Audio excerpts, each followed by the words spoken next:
पत्थर की धमकी देने वाले अब कंकड़ उठाने की हिमाकत भी नहीं कर सकते। जब शाह ने सदन में दहाड़ा कांग्रेस आई तो फिर से बहाल हो जाएगी 370। अमित शाह ने जब लोकसभा में कहा तो सोनिया ने क्या कहा?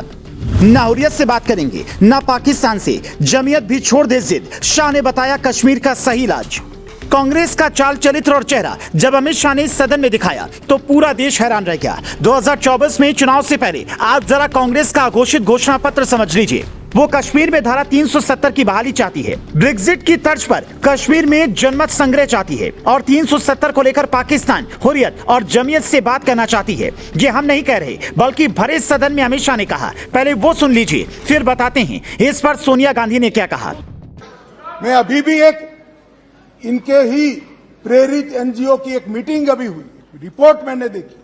क्या रिपोर्ट कहती है? हुर्रियत से चर्चा करो, जमीयत से चर्चा करो, पाकिस्तान से चर्चा करो।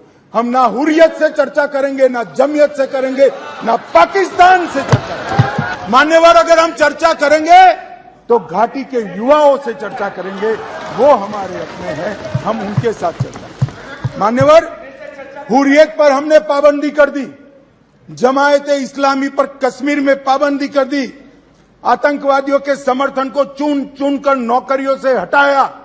अब किसी भी आतंकवादी की मृत्यु का जनाजा नहीं निकलता है, क्योंकि जो जहां मारा जाता है वही दफन किया जाता है। इतना ही नहीं, अमित शाह ये भी कहते हैं कि पत्थर की धमकी देने वाले अब कंकड़ उठाने की हिमाकत भी नहीं कर सकते। मतलब जैसे यूपी में पत्थर उठाने से पहले योगी का बुलडोजर आ जाता है, ठीक वैसे ही जम्मू कश्मीर में पत्थर की ओर हाथ जाने से पहले ही शाह का खौफ दिमाग में बैठा रहता है। तभी तो फारूक अब्दुल्ला सदन में कहते हैं कि आप जम्मू कश्मीर के साथ ठीक नहीं कर रहे हैं। तो अमित शाह कश्मीर में हुए विकास कार्य बिल्कुल इत्मीनान से गिनवाते हैं। आखिर एक कश्मीर को क्या चाहिए? सुकून की जिंदगी, आतंक से मुक्ति, दिन हो या रात, घूमने की आजादी, खाने पहनने की आजादी से लेकर पर्यटन से अच्छी कमाई। और ये सब तब हुआ जब कश्मीर से 370 और 35 से मोदी सरकार ने हटाया।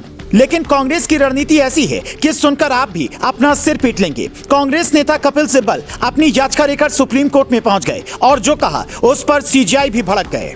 कपिल सिब्बल, मिलॉर्ड, संविधान किसी राज्य को केंद्र शासित प्रदेश में बदलने की अनुमति नहीं देता। क्या कल को ये मध्य प्रदेश या किसी बड़े राज्य को भी बिना जनता की अनुमति के ऐसे ही केंद्र शासित प्रदेश बना देंगे? 370 को खत्म करना ब्रिटेन के यूरोपीय संघ से अलग होने, जिसे ब्रेक्जिट कहा जाता है, उसकी तरह ही एक राजनीतिक कदम था। लेकिन वहां भी ब्रिटिश नागरिकों से राय ली गई।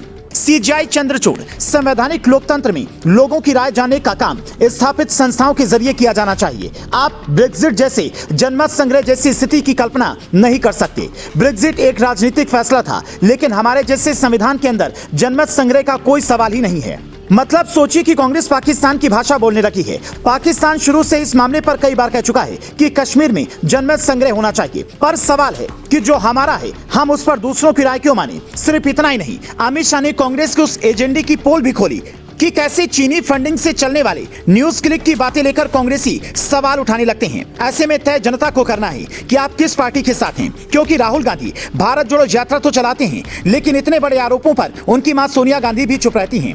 कांग्रेस के बड़े बड़े सांसद अधीर रंजन चौधरी और दूसरे नेता सिर्फ नारेबाजी करते हैं, तथ्यों के आधार पर ये नहीं बताते कि आखिर कश्मीर में धारा 370 क्यों चाहिए। अगर आपके घर कोई कांग्रेसी नेता वोट मांगने आए तो ये रिपोर्ट डाउनलोड करके रख लीजिए और पूछिएगा कि आपको पाकिस्तान या चीन से इतना प्यार क्यों है।